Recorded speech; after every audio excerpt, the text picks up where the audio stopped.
Yeah, hi guys, good morning. And in today's session, we'll talk about namespaces in Kubernetes, okay, and how can we restrict the specific CPU limits as well as memory limits to the namespaces as well, okay, and what are the benefits with the help of namespaces, okay. So let me share my screen.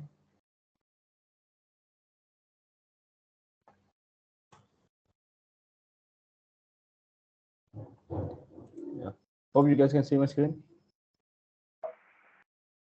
Yes, right. Okay. So this is my master machine, okay, and if I'll do kubectl get nodes, then we can see one master is ready and two worker nodes are up and running.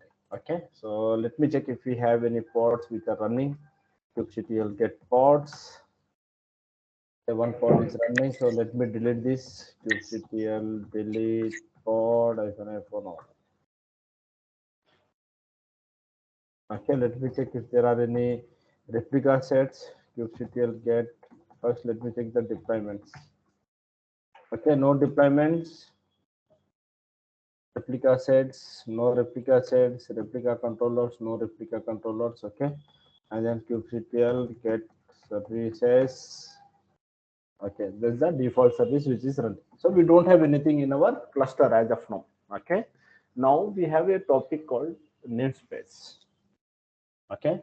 So what is namespace? If you check this, kubectl API for resources, type grep namespaces. Okay, so this is our namespace, and we can also call our namespace with shortcut called ns. Okay, and the version of API is v1. Okay, so if you want to get the complete objects with the short names as well, right, so we can use kubectl API services. Okay, then you will get the complete details. Okay, for example, config maps, we can call it as cm as well. Okay, so this is also one of the way how we can get the complete resources, API versions, what is the name, and what can be the shortcut as well. Okay, so for namespaces, if I'll scroll down,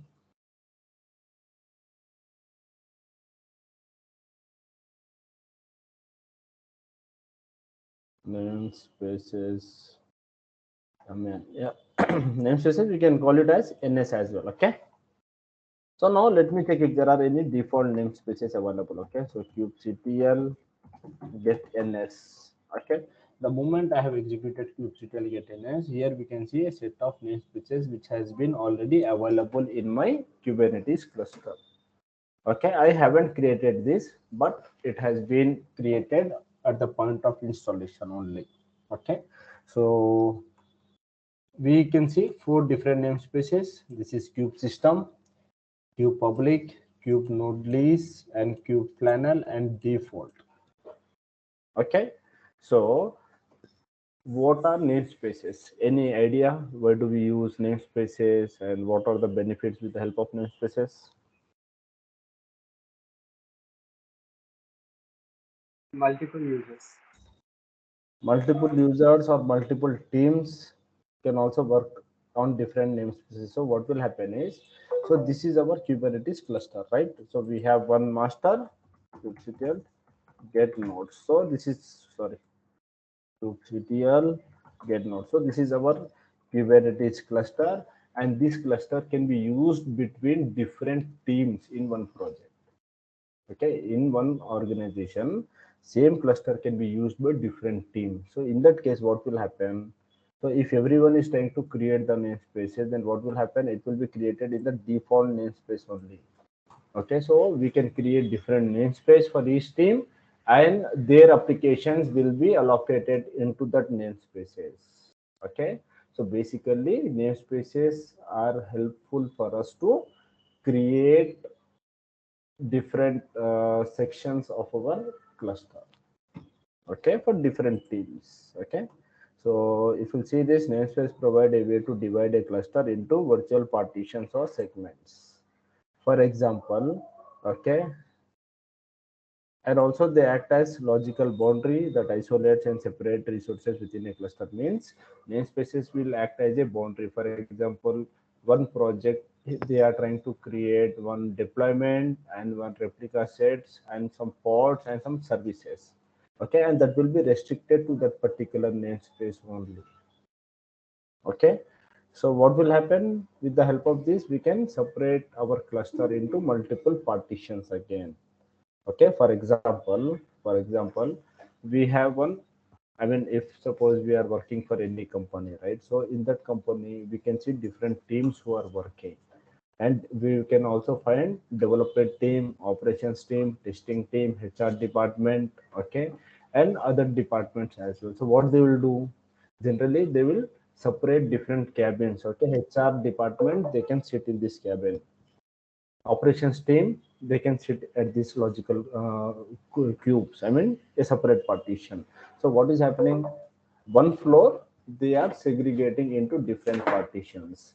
The same way namespaces will also work in our Kubernetes cluster. So namespace is generally used to divide our cluster into different partitions. Okay, now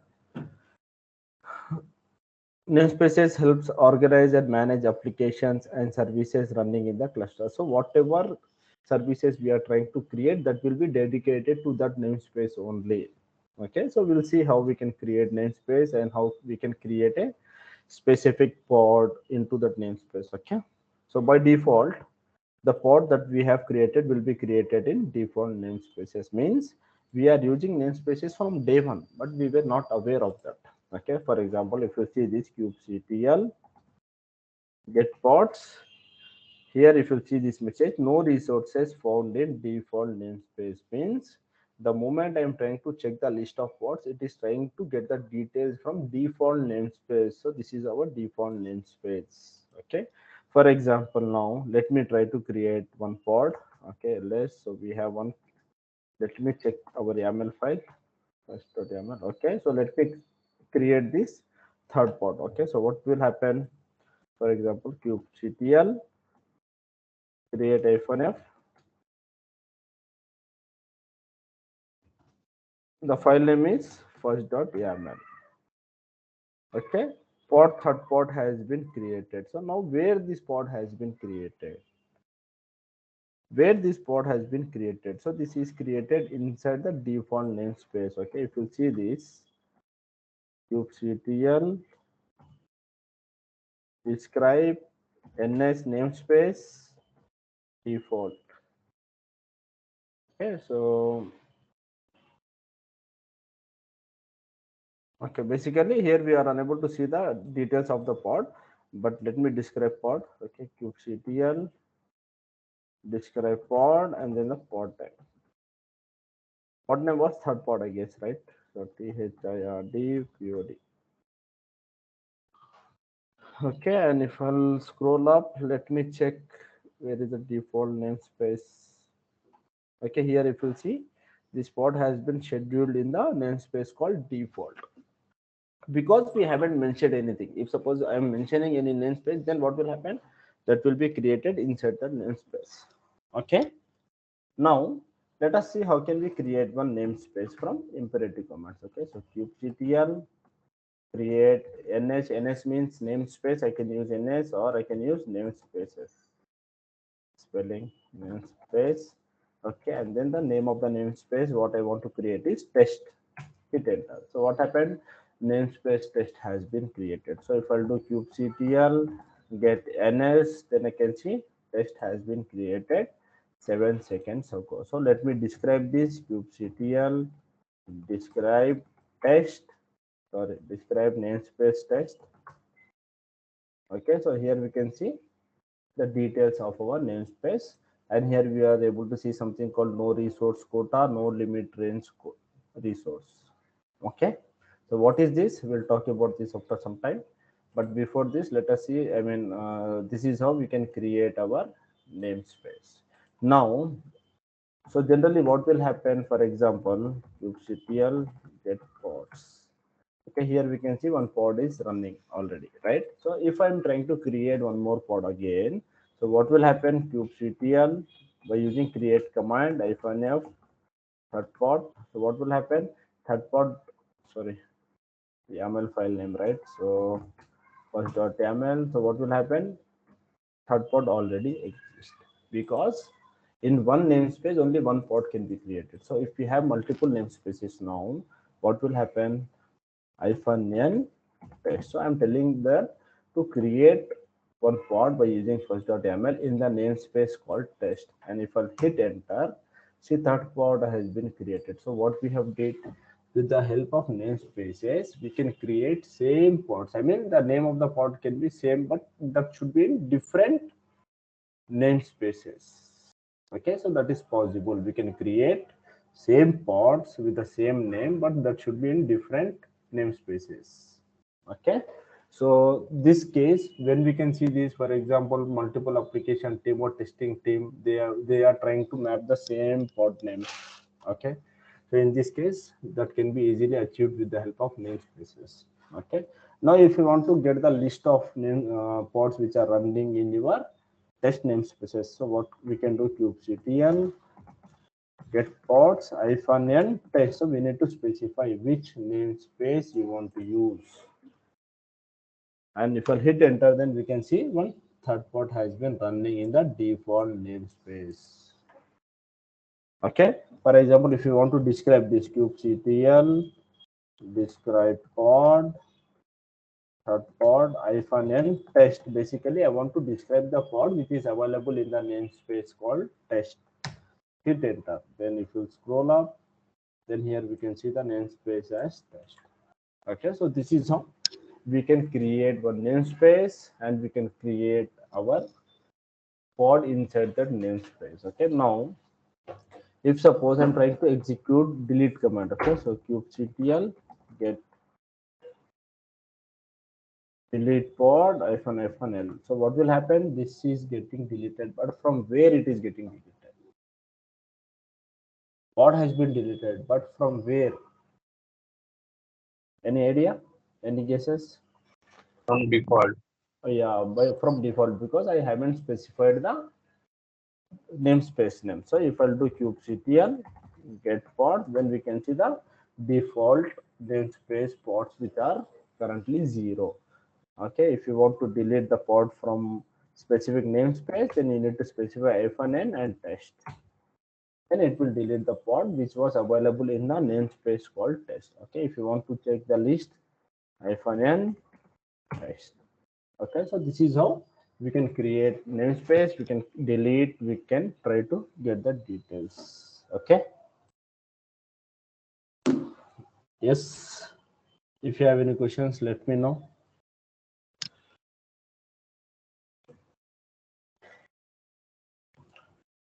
Okay,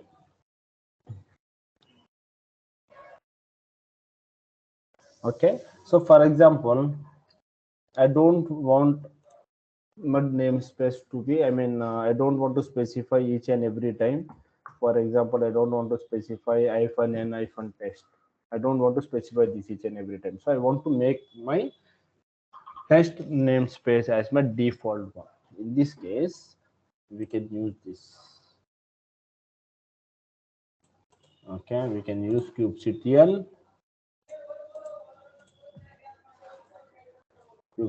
config set -context -current -namespace equal to test. So if I'll hit enter, here we can see there some changes has been modified. Okay, now if I'm trying to create my kubectl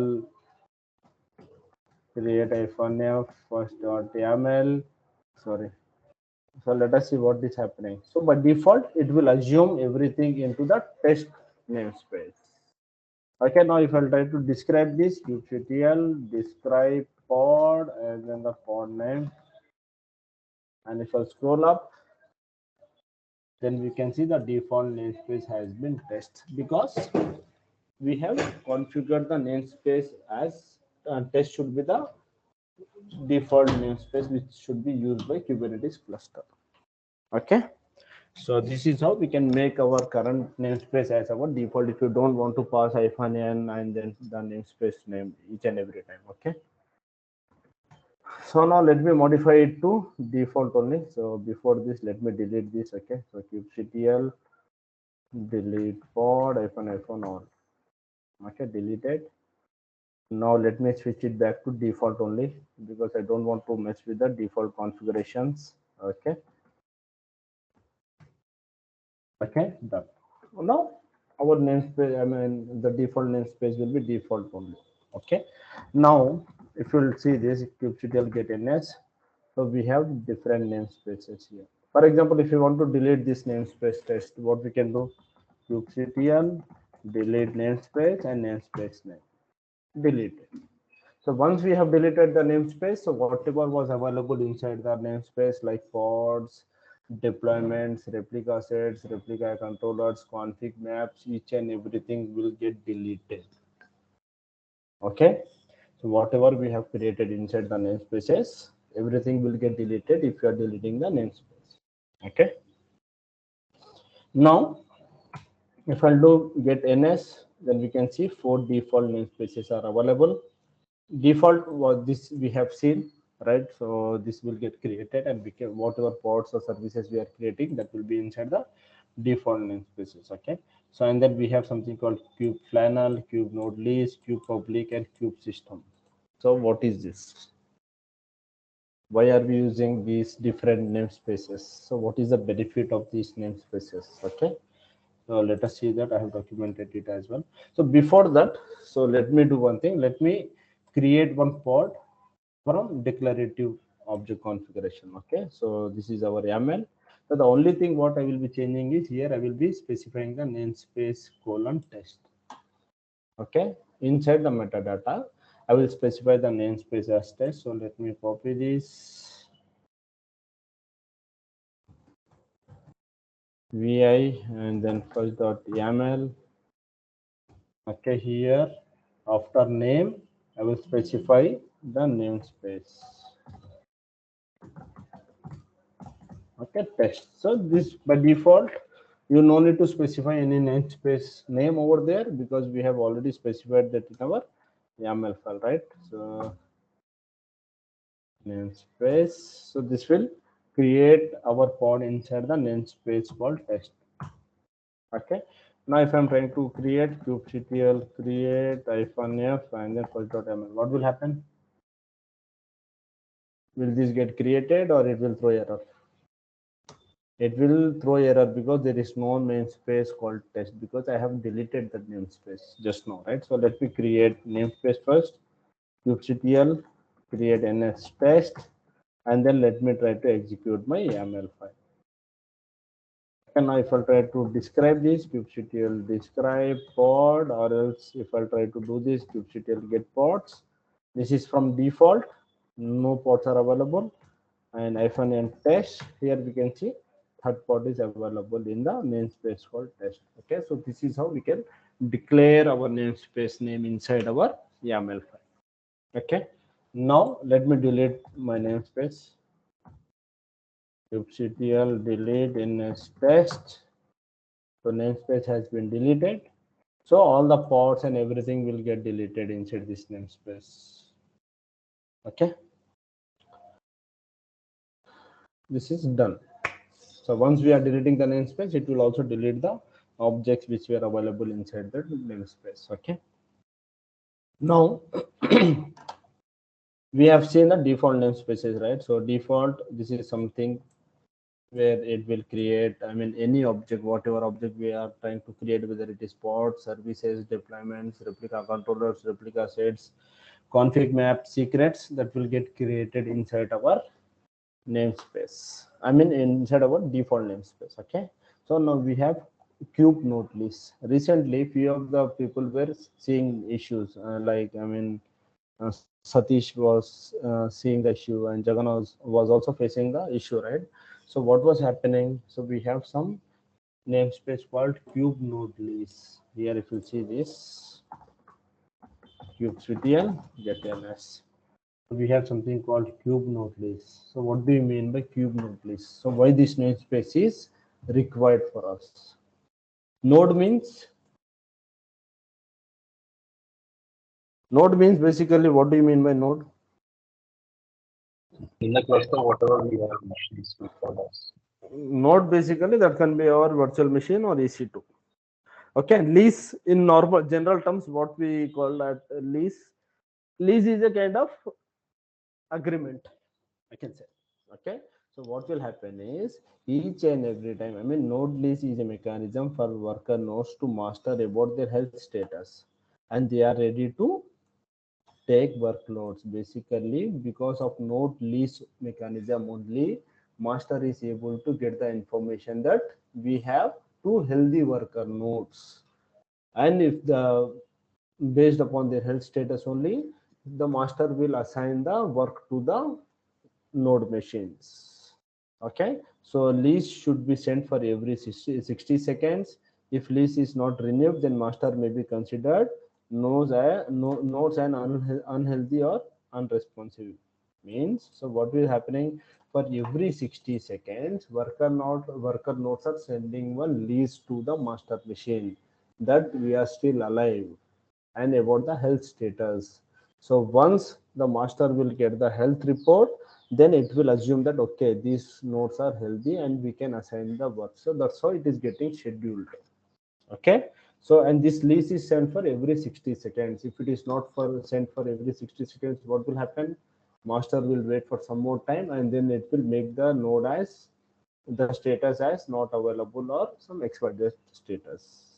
Okay, so this is how we are able to get the information of the nodes to the master because of cube node lease namespace. Okay, and then we have something called cube public. Public itself means accessible, I mean it is publicly accessible. So queue public namespace will serve as a central location for storing public resources that needs to be accessed by all users and service accounts within a Kubernetes cluster. Means, so whatever we are trying to access like our pods and our services, right? So that is something which will be stored in terms of queue public. Okay, and then we have one more thing called cube system. All the pods management related stuff to create clusters are stored in cube system. Okay, so each namespace has its own specifications with their purpose, what they are doing. Okay, so a cube system is something which will help us to store all the management related stuff, I mean the details of the pods, I can say, or else we can say as the information. Okay, so which out of what we can create the clusters. Okay, so these are the different namespaces which are available, and flannel is something related to your networking part because we have installed flannel networking solution, right, to assign the IPs to our pods. Okay, so now, but out of this, these are something related to the system, I mean to the Kubernetes cluster. The only thing what we are maintaining is either default or your custom namespace.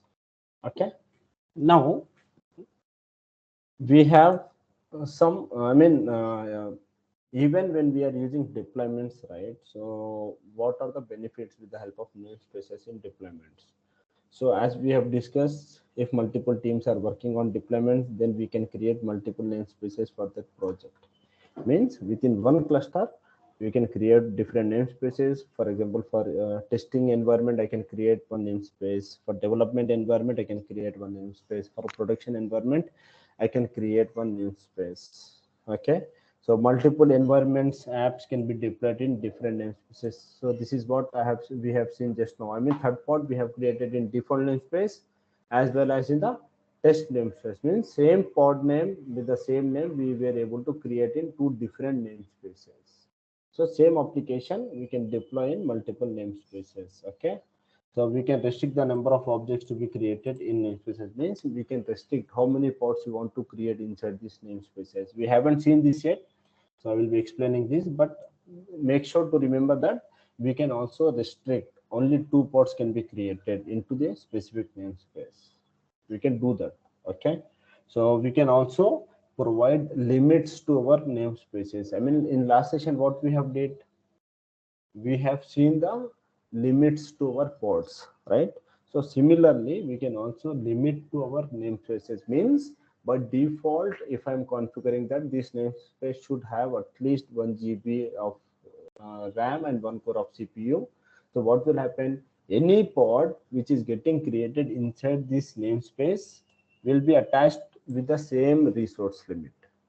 Okay, so in previous session we were individually assigning the requests, right? So now what we'll do, we'll assign this request to the namespace, and the name, whatever we are creating inside the namespace, needs to follow the resource quotas. Okay. So if you see this, UCTL describe NS default. And here we can see something called no resource quota, no limit range resource. Basically, we haven't specified anything, right? So that's the reason we are unable to see anything over here. Okay, but we can mention the resource quota and limit range resources in our namespace, and everything which is getting created inside the namespace will be automatically applied for these restrictions. Okay, and then we can also create, sorry, we can also configure airbag means role based access. Okay, so basically we can also provide different access to different roles, okay, for different namespaces. Okay, so that's how we are going to control our cluster, who can access, who can delete, who can manage. So this part we haven't seen it, so we'll discuss this at after some time. Okay, not today, might be tomorrow or day after tomorrow. Okay, so these are the different benefits of using our namespaces in our deployment. Okay, and then we have something called service DNS. Okay, so service DNS are also very important if you want to communicate between two pods in two different namespaces. Okay, so service DNS are very important if you want to communicate with two different pods in two different namespaces. Okay, so in Kubernetes, service DNS, also known as service discovery DNS. Okay, and this is a kind of mechanism that allows communication between services using their names instead of their IP addresses. Means earlier what we have seen in services, we were trying to access the services with the help of the IP address, right? So if you remember, we have created node pod and we have created our cluster IPs, right? So we were trying to access a node pod and cluster IP with the help of their IP address. But here we can also access them or communicate between the services based upon the service DNS. So by default, whenever we deploy any cluster, right? So it will also assign a DNS name. Okay, so which can be used to access our services. Okay, and the default name will be in terms of this syntax or this format. Okay, so initially it will be the service name, and then the namespace name, and then .svc .cluster .local. So this will be the DNS name. Okay, so we'll see how we can communicate between two ports in two different names. Okay, so for example, create one in default namespace and attach a node port service to it. So let me try to create one and then attach one node port service. Okay, so we have our YAML file, right? So let me just customize it, because by default this will get created in the namespace called third port. Sorry. Okay, so I have commented it. So kubectl apply -f first.yml. So what happened? So one pod has been created. kubectl get pods. Then we can, sorry, spelling mistake, kubectl get pod. Then we can see one pod is running in the default namespace. Okay. Now it's time for us to create one service with node pod. Okay. So if I do ls, so we have our node pod configured. I think I have my YAML file here.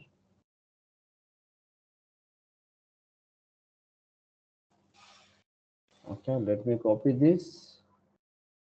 But I just want to check the labels, what we have configured.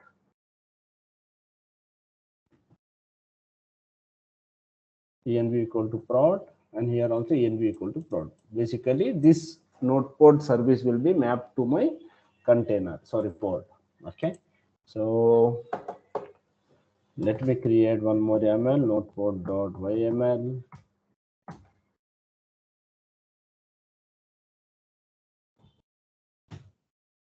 Okay, let me create this kubectl apply -f nodepod.yml. Okay, so if I'll do kubectl get services SPCs, sorry, SPC. Okay, we can see one node port service has been created, and this is exposed on port number 32,000, and this is being mapped to my pod called third pod. Okay, where httpd image is running. Okay, so let me try to access this on browser only to cross check. So any IP address is okay, right? So let me use public IP colon 32,000. Right. Okay, so our application is exposed to internet. Okay, now it is asking us to create one pod in custom namespace and try to log into container and curl. So basically what I have created is in the default namespace, so that is done. So now let me create one namespace called test and then create one pod inside my test namespace. Okay, so how to create namespace? Kubectl create namespace and then test, right? So if I'll do kubectl get ns, then we can see command not found because of the error. Okay, kubectl get ns, then we can see one test namespace is created. Now let me try to create my same pod. Okay, kubectl apply -f, then first.ml, and I want to create this in the test namespace. Okay, so this is also done. Now if I'll do get pods -n test, then we can see one pod is running. Okay, now once created, then connect to pod created in custom namespace. Okay, so let me try to connect to my pod. So how generally we can connect? Okay, so we can connect by using kubectl exec. Okay, and then namespace to which pod and which is in which namespace. So I want to connect to the pod which is in namespace called test. Okay, and then -it, and then the pod name third pod, and then bash. Okay, so what happened now? Root at the red third pod. Basically, I'm inside my test namespace pod. Okay, so once this is also done, okay, and then execute curl and then service name. So what will happen? For example, curl, and what was our service name? What we have created? First service. Okay, so let me copy this. Oh my God, curl is not found. This is which operating system? Oh yes, release Debian Red apt get install curl. I'm not sure whether this will work. Apt get. Let me update because curl is not available. So I need to install curl first. I'm trying to install update. Okay, and then let me install curl. Okay, curl is installed. Now if I'm trying to use curl, for example, let me clear this space. Okay, curl and then service name first service. Could not resolve host for service. Why? Because our service and the pod where I am are two different namespaces. But still, if you want to communicate, then we have one concept called service DNS. Okay, so by default, this will be get created with the help of this name syntax. Okay, so we have our namespace. Okay, so curl, and then this is our service name, and then dot. Okay, and then which namespace we have our service. Okay, that is in the default namespace. Okay, and dot, and if I hit enter, then we can see some response. We need to wait.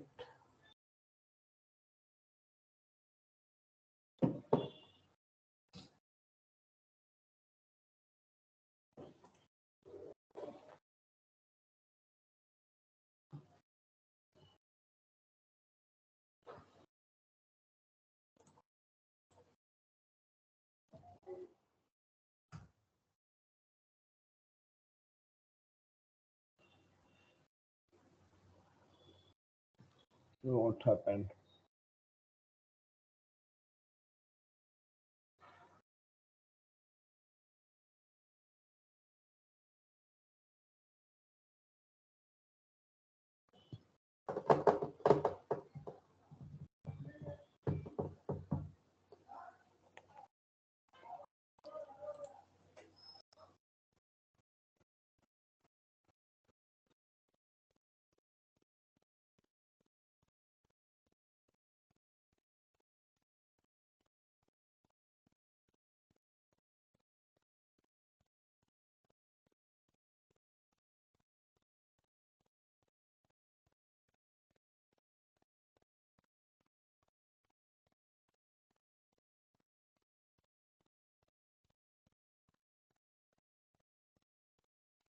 This is not working. Basically, we should see the response. First service is the name dot default is the namespace dot svc dot cluster dot local. So this is all available.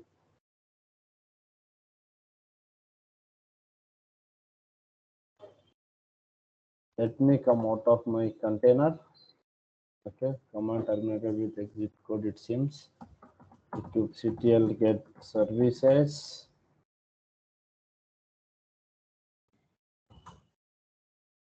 The first service is available and the type is notepad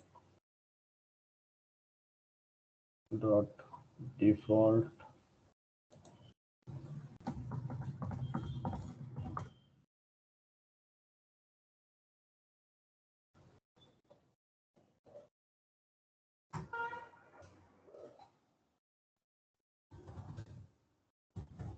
Yes, first service dot test dot svc dot cluster dot local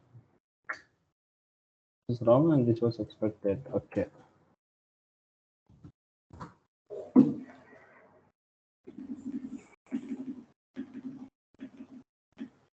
So basically I should see that page. Okay. So whenever we create services, so instead of calling that service with the help of IP address only, so we can also call that service name with the help of service DNS. Okay. So the service DNS will be in terms of service name, and then this will be your namespace name, and this will be the default details. Okay. Dot svc dot cluster dot local. No response.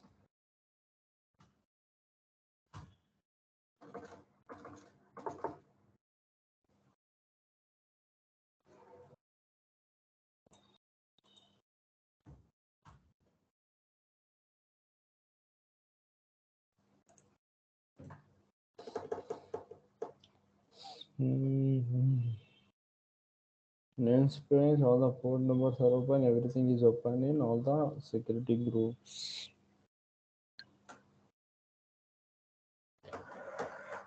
But still, service is also available.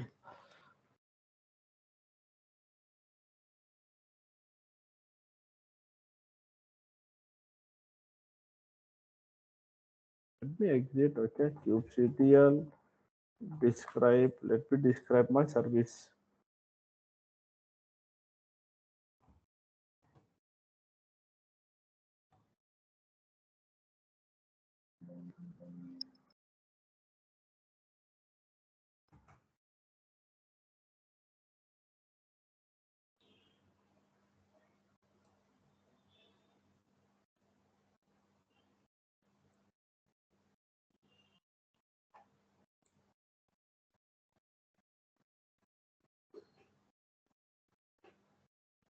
First service namespace is also default. This is okay. Environment equal to prod. We have one endpoint. This is our pod, which has been mapped.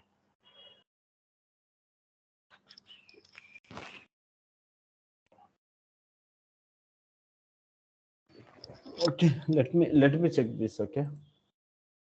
Mm.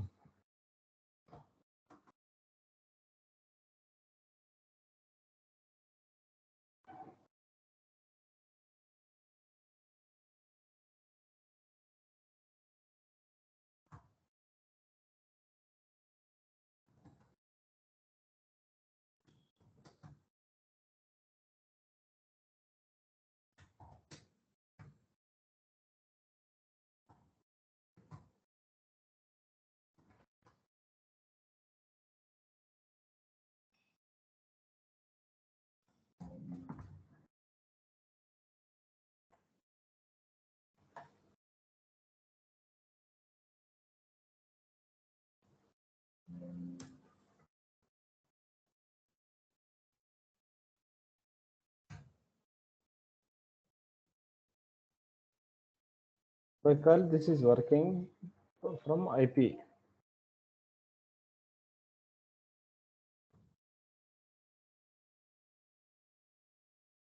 This is not valid. Instead of IP, you can mention DNS name. I just checking chat, showing that use curl and DNS name and port number. Sorry, instead of call, No, the curl DNS name, column number, call DNS name and then port number. this way.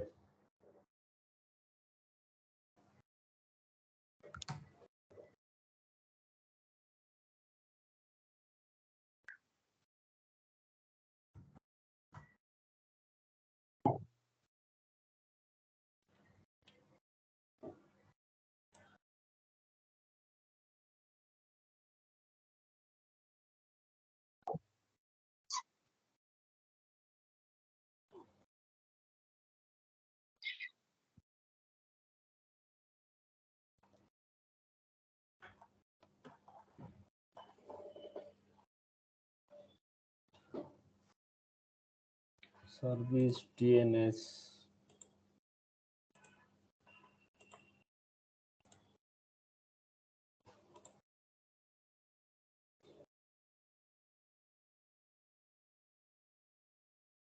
This is a format service name dot svc dot cluster dot local service name dot namespace name dot svc. This is also what I have used.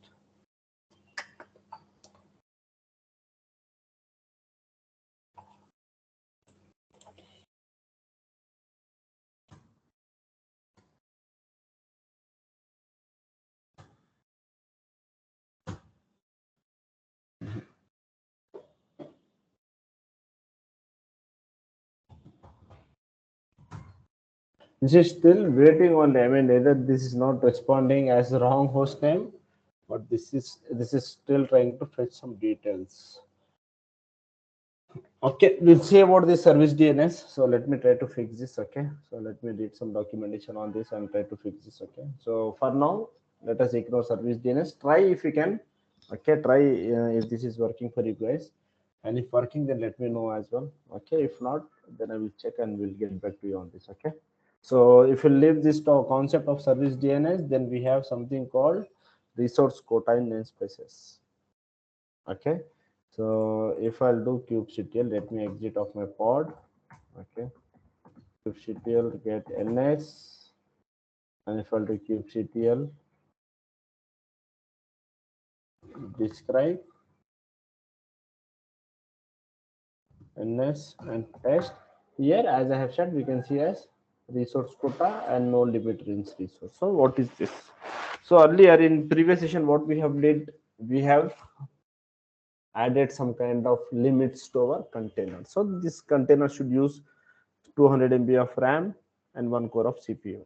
So similar thing we have in namespaces that we called as resource quota.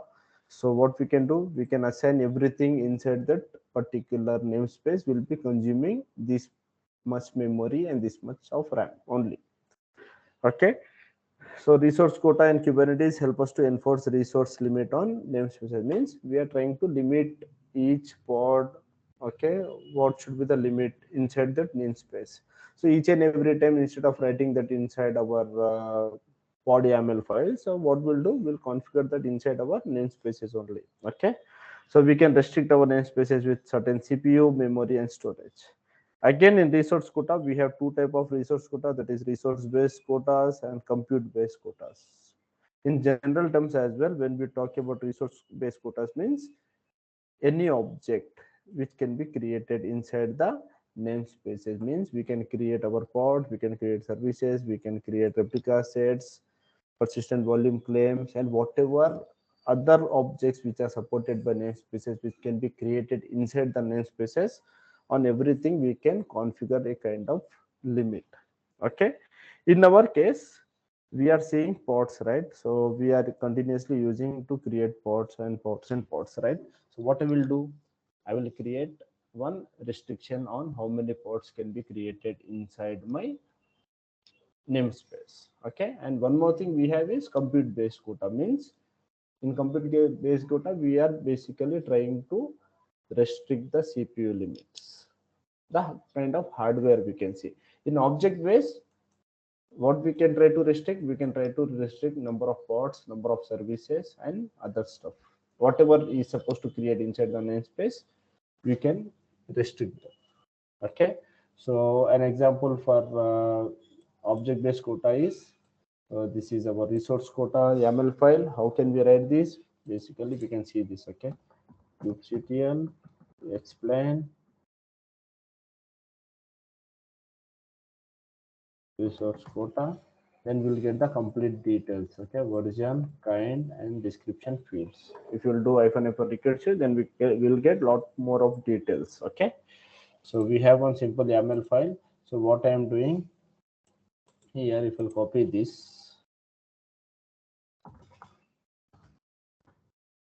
quota.yaml, okay, and if I'll paste this here, so this is our API version, this is kind, I don't think so this is required, I mean for explanation, and here inside the metadata, okay, so I'm specifying the name of my resource quota, what should be the resource quota, and the specifications, okay, how many pods it should get created only, means the namespace, how many pods should get created. Okay, so let me save this. If I like apply kubectl create -m quota.yaml -n then test. Okay, so we have created this quota to a namespace called test. So if I do kubectl get kubectl describe namespace test, then we can see that number of resource quotas has been configured. So this is the name of my resource quota, what I have created, and inside this I have restricted to pods.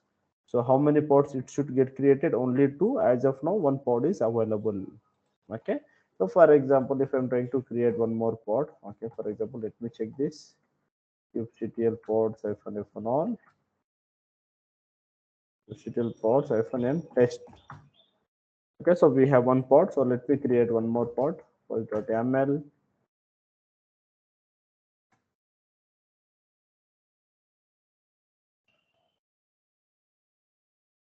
Pod name, let me modify to first. And the container name, let me modify as first container. Okay, now if I'll try to apply this kubectl create -f and then first.yaml. Okay, one more pod has been created. So if I'll describe this,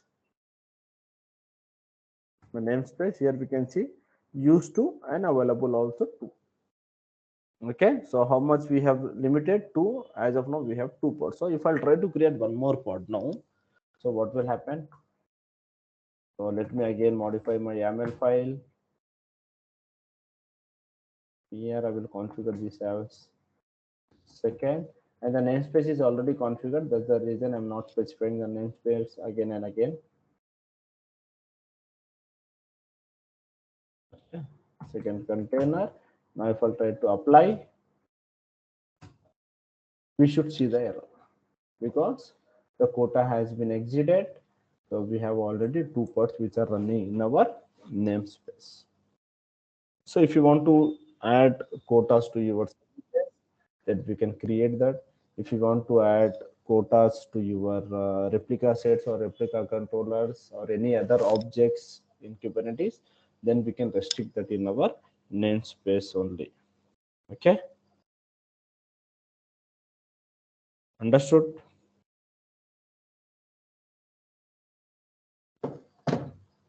So this kind of restriction we call as object-based quota. Okay, so compute based in general terms are also compute means a kind of power. I mean, it can be the CPU or hardware or memory. Okay, so object based quotas is something what we can restrict how many pods can get created or how many services get created or how many replica sets or replica controllers can get created. Okay, so if you'll see about the compute based quotas, then this is what we can see. Okay, again here we are able to find the request CPUs, okay, and limit CPUs. So same thing what we have seen in our containers as well. There we have seen as request quotas and limit quota, right? So for namespace as well, we can see request.cpu and request.memory, limit.cpu, limit.memory. Okay, so let me try to do one thing. So before running this, let me delete my namespace because everything will get deleted, right? So kubectl delete ns test.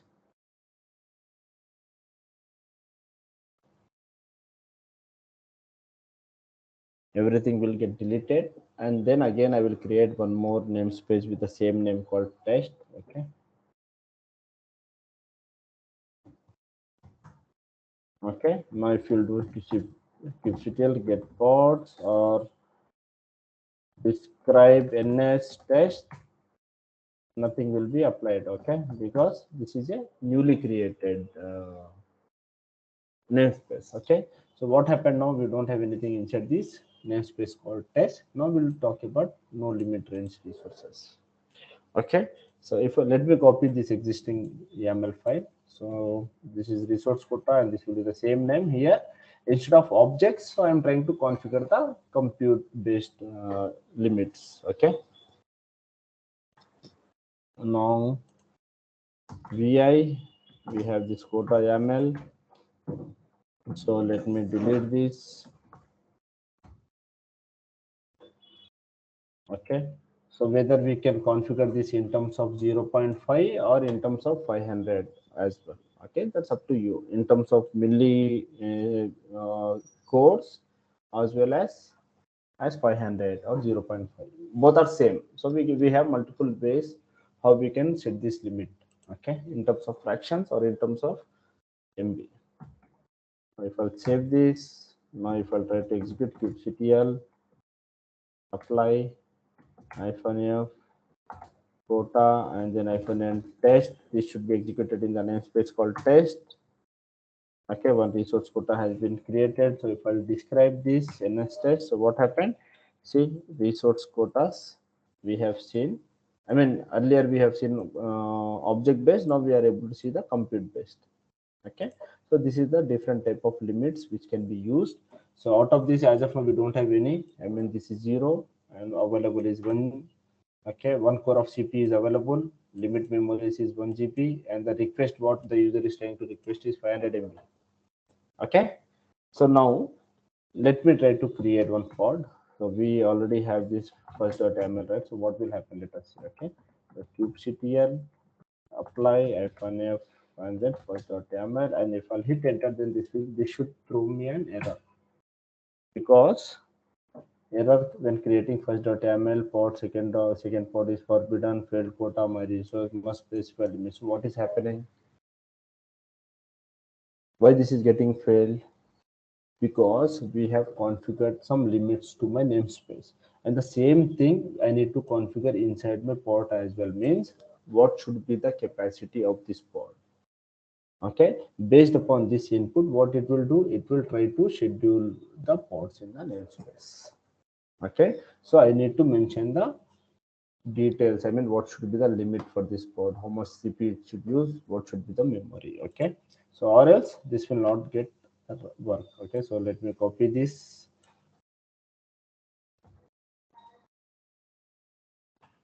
If I'll do first.yml,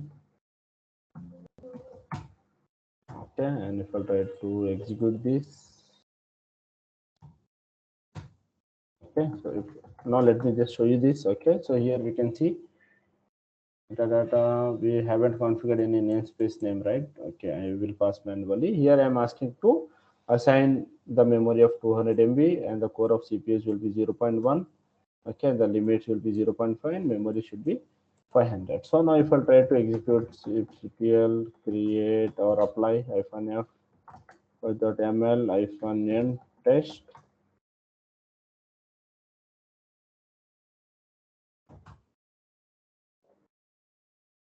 API version is not set. There is some error in my YAML.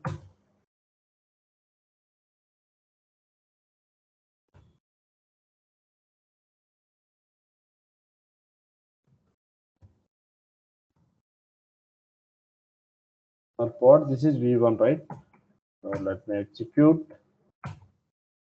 Okay, one pod has been created. Now if I'll do kubectl describe ns test, then we can see what happened. Let me execute this again. Kubectl describe ns and then test. Okay, then we can see 500 MB of is used out of 1 GB. Okay, 500 MB of is used out of 1 GB. So these are the different, I mean the capacity what the pods are being currently using and which is specified to our namespace. If this is exceeded beyond this, then what will happen? The pod will not get scheduled inside this namespace. Okay. So we can, this is how we can restrict our resource quotas. Either it can be the object based or it can be resource based. Okay. By default, if we are not specifying anything, what will happen? Then there will be no limit and the containers will use the capacity of our hardware. I mean, if we have 8 GB of RAM, then it will try to use till 8 GB if required.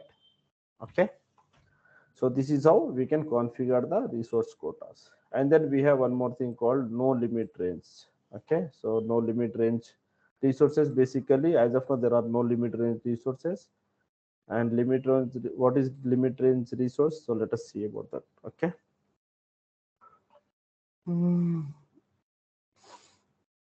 Here we have some more detailed information about the limits. For example, what is mandatory out of this YAML file?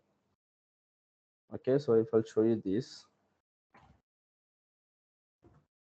Okay, if I'll do cat first.yaml. Okay, if suppose I'm not configuring the limits, so what will happen? Is this mandatory to configure all the four? Okay, I mean the request quotas as well as the limit quotas. No. Okay, if you'll see this kubectl describe and then pod, the pod name is, what is my pod name? Test pod, and then -n from namespace test. Here we can see something called request and limits. Okay, so this is what we have mentioned in our YAML, right? So for example, let me copy my YAML.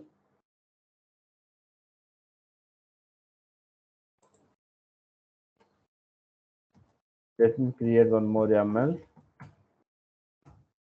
Okay, this time I will be creating in the default namespace only to show you this. Okay, so what I'm doing, I'm trying to remove the limits. Okay, I haven't configured the limits, I have just configured the requesting. Okay, so if I try to execute my YAML file now, create -f second.yaml. See, one pod has been created, means without the limit request also we can create the pod. It is not mandatory to pass the limit resources request. Okay, but what will happen if you see this kubectl describe pod text pod? So this is created in the default namespaces, right? So if I scroll up,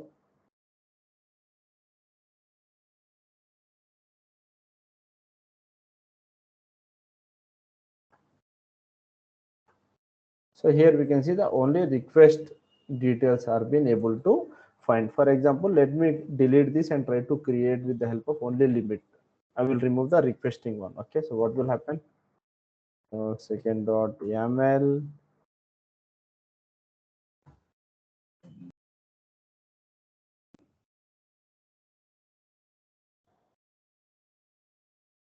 Okay, let me copy this. Others, let me copy this YAML file.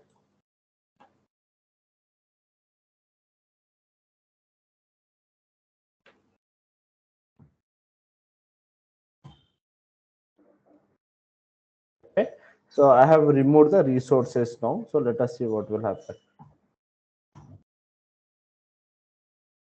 kubectl, let me delete the existing one first. Delete pod, or else let me change the pod name. Can.yaml, right? So let me change the pod name. Instead of test, I will use as prod pod.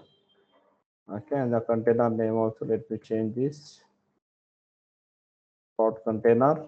Okay, if I'll save this and if I'll try to execute this, what will happen? Let us see. Create -f and then second dot. Okay, pod is created means without passing either limit resources or the request resources, we can still create the pod. But when I'll check the describe it, so kubectl describe pod pod. Okay, if I scroll up here, if you see this, if we haven't configured the limit request, okay, I mean sorry, the resource request. So what happened? So by default, whatever was available in the limits has been assigned to the request as well. Okay, so if you want, you can pass the resource requesting or not. If not passing, then whatever is available, I mean the values which are available or which we have passed in the limits quota will be automatically assigned to the request quota as well. Okay, so this is how this will be working if we are not specifying any resource request over pods or our namespaces. Even for namespaces, that will be the same. Okay. Now we'll ignore all that stuff. So kubectl describe ns and then test. So here we have one thing left, that is no limit range. Okay, so let us see. It's been only 1 hour, right? Okay.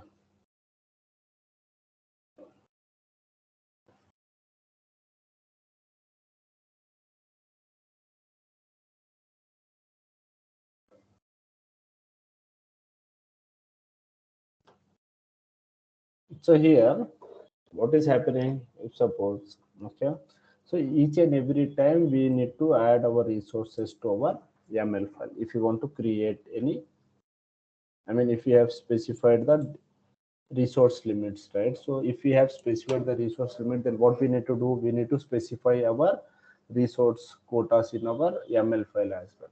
So adding each and everything again and again, what will happen, that will be a kind of rework for us and it will be kind of headache for us, right? So that's the reason we have something called limit range in the Kubernetes namespaces.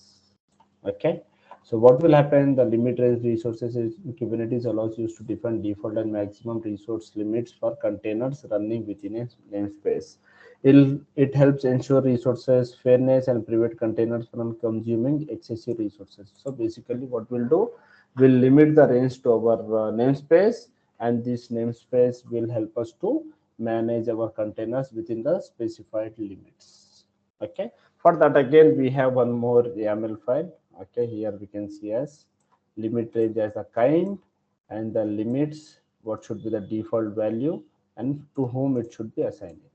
Okay, so if I'll copy this for now, vi limit dot YAML, and then if I'll try to paste. Okay, so let me try to execute this. Okay, so kubectl apply fnf limit dot YAML. Okay, limit has been created. Now if I'll do describe my namespace. Oh shit, yeah, I have applied this to the default namespace. Okay, so if I'll check, for example, describe namespace default, what happened, see, this is how we can limit to our namespaces. Okay, so now let me execute the same YAML file, but this time to the namespace called text. Okay, created. So if I'll do describe test, then we can see the resource limit. So now what we can do, no need to pass our resources inside our YAML file again and again, because this has the default requesting and the maximum limit. Okay, and here again we have something called minimum, maximum, and then max limit slash request per ratio. So what is this? So here we have again two components. One is related to our memory computes and one is related to our CPU. Okay. थोड़ा पानी देंगे ना.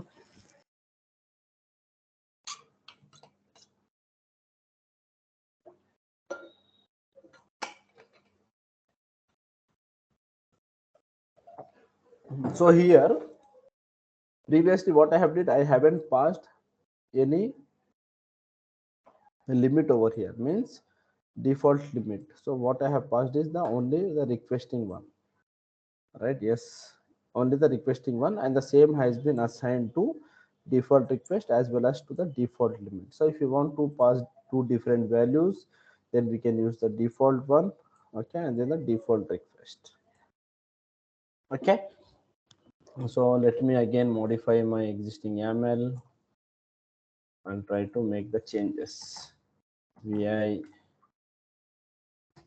limit.yaml.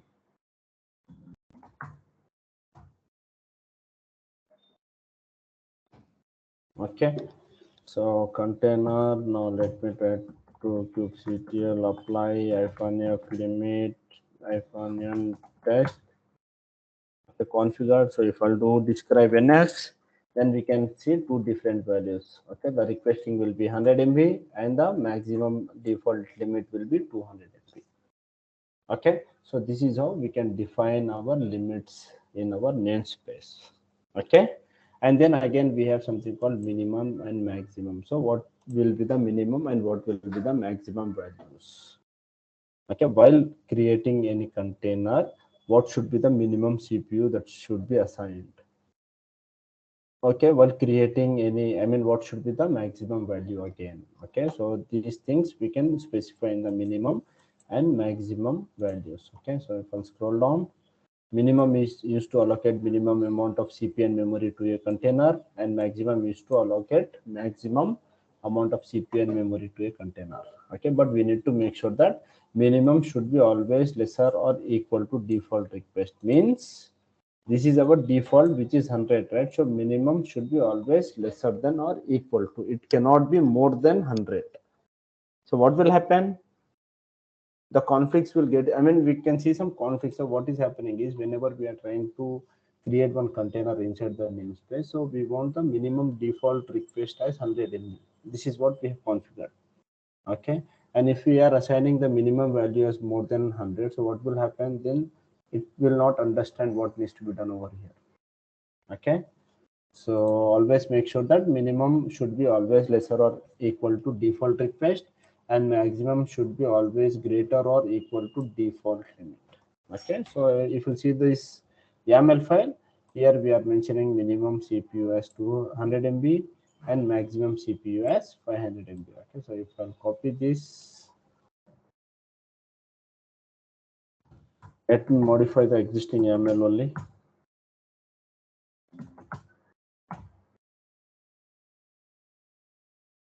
Okay, so the default request is, I mean, the max limit is 200, and the requesting will be 100 MB, and the minimum will be 100, and the maximum will be 500.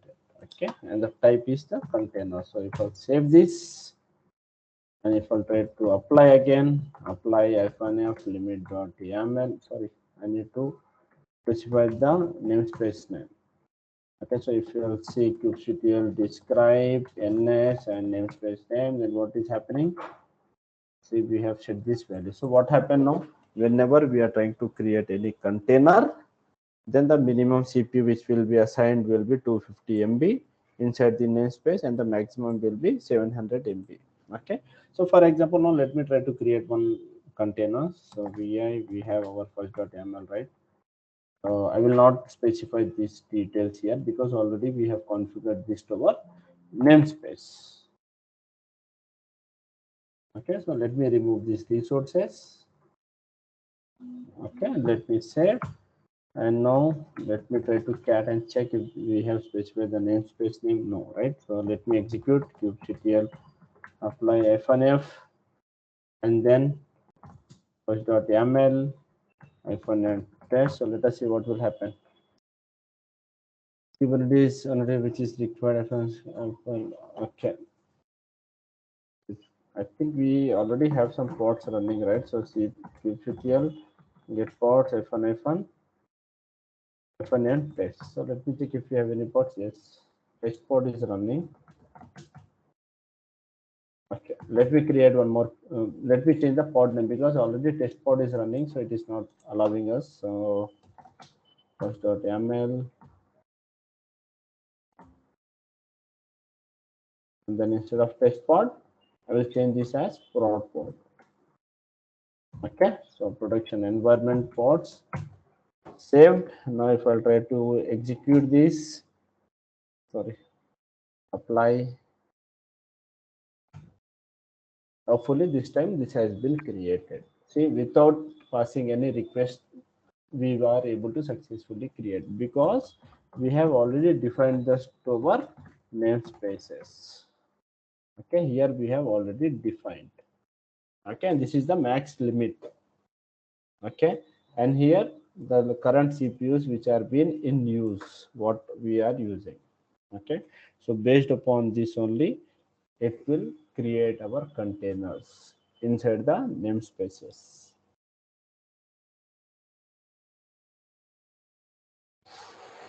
Okay, and then finally we have one more thing, that is maximum limit slash request. So limit by request. So what will happen in this case? So basically this will help us to fix a ratio between max limit and max request. Means if suppose the max limit or request ratio is set as 2. Okay, so what is happening? Our max limit is 1000 and max request is 100. For example, these values. Okay, this is 500. Okay, this is 100. So 500 divided by 100, what will happen? 5. So here we have set the limit as 2. So this will not allow. Basically, the max limit should be 200 if this equation should be valid. Then only this will create a pod for us, or else this will throw error. Okay. So if you see this, 100,000 by 100 equal to 10, value we have set is max 2, then it will not create the pod. Okay. So if you want to check, then we can check. Okay, so memory equal to 2. Now let me modify my limits.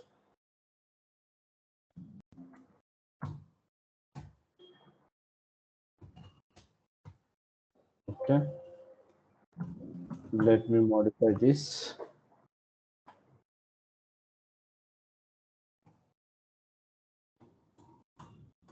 Okay, if I'm doing kubectl apply -f and the limit.yaml, I think I need to specify the namespace name. Okay, and if I'll do kubectl describe pod, sorry, describe ns and test. See what happened now? This limit has been set as 2. So while creating any container, if I passed as 100 by 50, sorry, 100 by 1000, then what will happen? So this will check for this ratio. If this ratio is okay, by basically minimum and maximum ratio should be below 2 or equal to 2. Then only this will allow, or else this will not allow to create any port for us. Okay, try to execute this. Okay, so try to check. So we have our containers. Okay, for example, let me copy this YAML and check this one as well. Okay, so 1000. So we have vi and then first.yaml. So let me delete this. Okay, instead of test pod, I need to change the name because already we have these pods, right?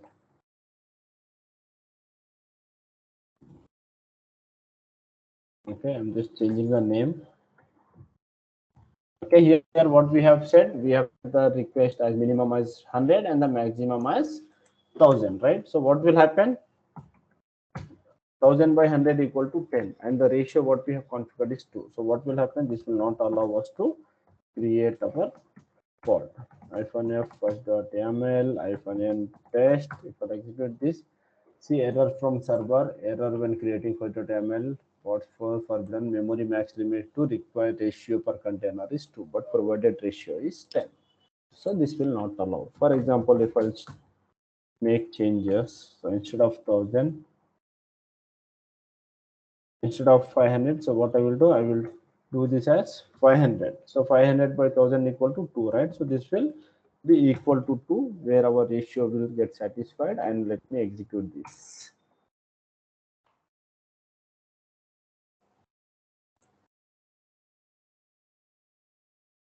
Basically what is happening is we don't have that much limit as well. Okay, so kubectl delete bots -all -n test. Already we have some pods running, right? So we don't have that limit. So I have deleted that pods. Now if I try to create this request.cpu for fourth container. Okay, let me make some change. Here 100. Let me make this change as 200. Okay, now also the ratio will get satisfied. So if I try to execute this,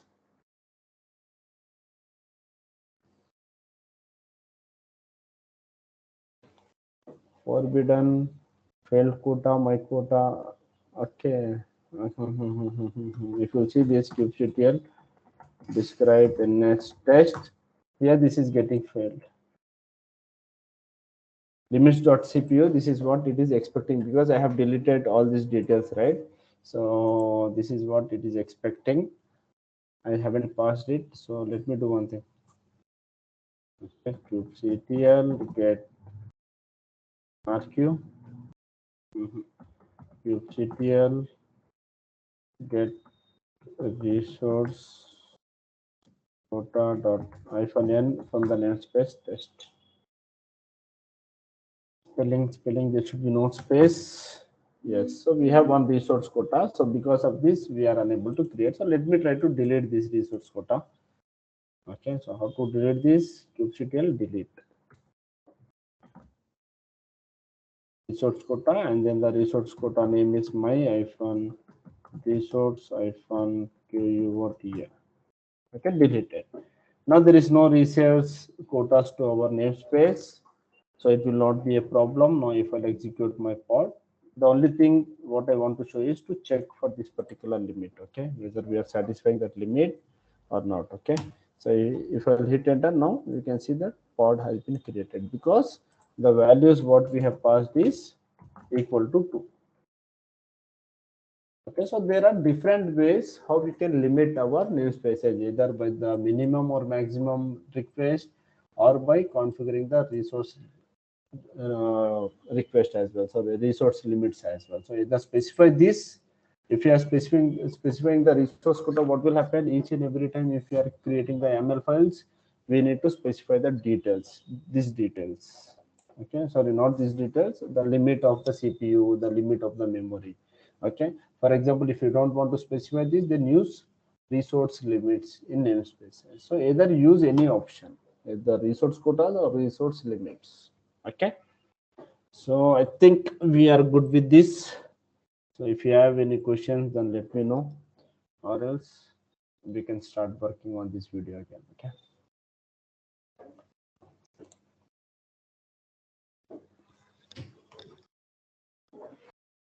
So let me stop this recording.